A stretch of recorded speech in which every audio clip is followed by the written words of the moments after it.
So are you someone who would describe themselves as neurotic? Someone who is quite sensitive to stress, who gets easily overwhelmed, feels anxious all the time, depressed all the time, whether it's sort of like a constant low-key depression or just you have these big blowouts of depression where you just feel really down, really low, and you don't know what to do about it. I think the trouble with being a neurotic, that is to say, you fit this big 5 personality model of being quite high on the neuroticism scale, is that you think a lot about yourself. You're thinking very inward, and that is the issue. You know, people would say you're an overthinker, and that's the problem. And that's kind of what the trait is. I was listening to Jordan Peterson, if you've ever heard of him, probably have, a sort of famous internet psychologist who talks about neuroticism, and he says the problem is with neurotics is they tend to think about themselves all the time. They're thinking inwardly, and the cure to that is to get out in the world, do things for others, consider things, causes, life outside of your own existence, you know. Sort of basically implying that whether it's intentional or not, it's quite a selfish way to live, because you're constantly thinking about how this relates to you and what your opinion is on this thing. And, you know, if you're getting stressed and upset, it's all about how this is stressing you and upsetting you. And it can be perceived as quite a sort of self-indulgent activity. And the fix, apparently, is to, stop thinking about yourself and start thinking about the wider community or the world, or, you know, how you can enact change in others rather than just yourself. The trouble with neuroticism, though, is you can't help it, because you're someone who knows that they're going to be stressed out easier than the next person. You know that you're an anxious type of person. You know that you dealing with the same situation that a typical average person would deal with is going to be that much harder. So you have to look inwards and you have to think, well, why is that? Why am I dealing with that? There's something going on there, and you know it growing up, because it's this whole idea of being neurotic or sensitive to stress and stress sensitive, because it's not like a widely sort of mainstream talking point. It's just something that you know growing up. You realise you're this type of person, or other people do. And from there, it's up to you to figure out how to navigate the world, how to not just crumble into a heap in the corner and just die. And it's difficult, and you need, in order to understand how to function in the world, you need to first understand how you as an individual function. And I think it's not necessarily a bad thing that you are spending a lot of your time thinking about yourself. You know, if you're depressed, you tend to do that. You tend to think, you know, woe is me, everything in my life shit, why isn't my life better? You're not going to tend to be depressed over just, I don't know, an apple that is rotting and it's no longer ripe or something. And if you were, it would be because now you can no longer eat it. Again, you can no longer eat is what this does for you. But certainly you'll tend to be less focused on other people and other things in the world if you're depressed and neurotic, I think.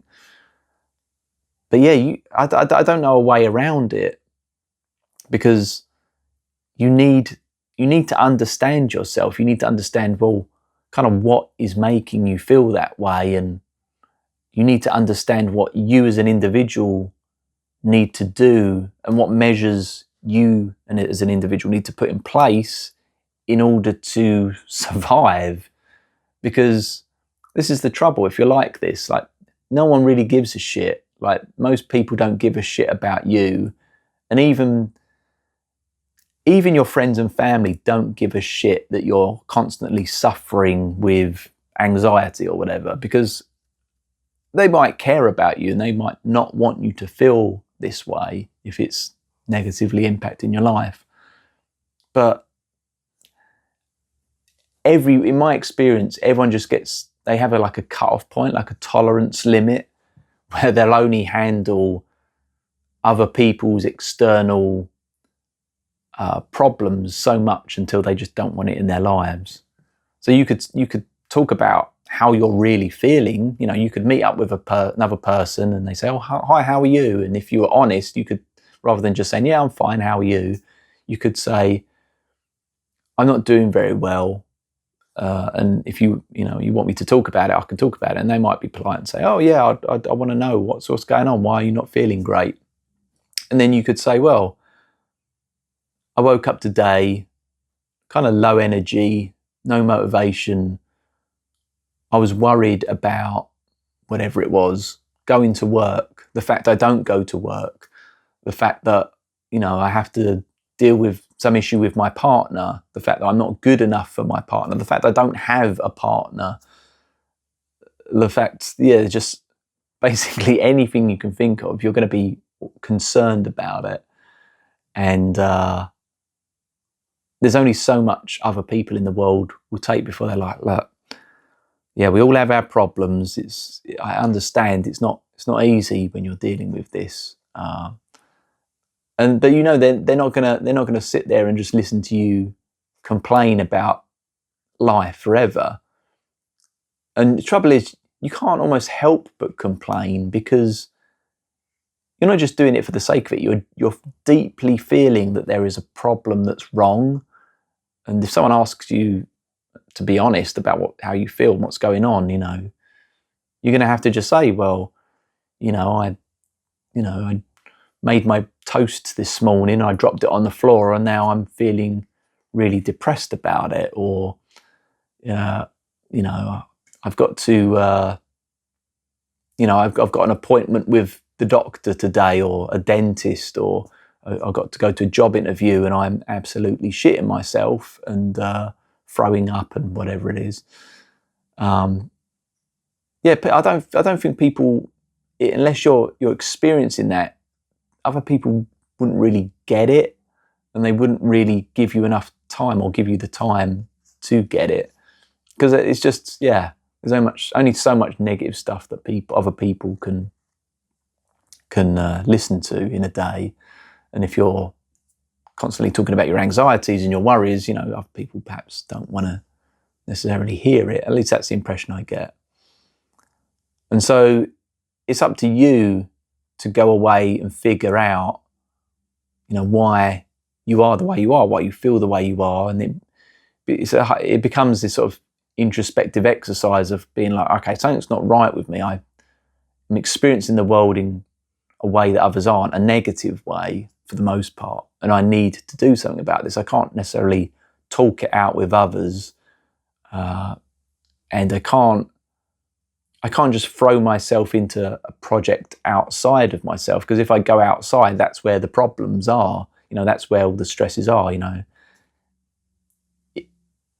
Typically, you have a bed, you have a room that you sleep in, a bedroom, typically, and when you go to bed, when you wake up, like, you're kind of safe in that little room, and nothing can really get you. Generally speaking, whether you wake up at 7 o'clock, 8 o'clock, 12 o'clock in the afternoon, like, at any point, nothing really bad's going to happen. The bad stuff is going to be, it's going to be mostly other people having to go out into the world and go to school, or go to work, or deal with appointments, interactions. That's where the problems come. So it's hard and almost impossible to not be introspective, to look inwards, to think about yourself as a kind of neurotic type and how you can overcome that. Because no one's going to help you. No one's going to make allowances for you. No one's necessarily going to even listen to your plight. So you then need to think, right, this is all on me. I now need to think about how I'm going to exist in the world, how I'm going to live my life. Because there's things I've got to do. It's not going to be easy for me like it is for everyone else. Or certainly it's going to be harder for me than it is other people. So I need to have a think about how I'm going to deal with that. So then, being quite highly neurotic, you're sort of forced into thinking up strategies and ways to live, because the world isn't going to change for you, and you have these hang-ups and these things you have to deal with. So yeah, I guess this whole thing is a bit of a critique on this idea that being highly neurotic, the problem is that you're too sort of self-indulgent. You're thinking about yourself too much. It's about you, and how you relate to the world. And, if you could just get outside your own head, then you'd be happier. And while that might be true, you still need at least some time, probably a significant amount of time, inside your own head, trying to figure out how you're going to negotiate life. Because if you throw yourself in the deep end, you're just going to traumatize yourself. If you just pretend like you're not neurotic, you just be like, no, I'm not going to think about myself. I'm not going to be self-indulgent and consider my own thoughts and feelings, and I'm just going to put myself out into the world. You won't help but just get overwhelmed by it, and then it will stress you out, and then it will lead to a massive depression bender or whatever. So you have to be very careful. You have to tread super carefully in life, and you have to really consider how you as an individual are going to negotiate life and the world and navigate through it, because you're dealing with something that no one else can see, and you have to spend time and devote resources into understanding yourself and your situation, and how, given that, you can move forward in life. So, eventually, you can't just sit around forever and never move forward. You're going to have to come up with strategies and conclusions about what you can actually do in order for you to then go outside into the world and do things.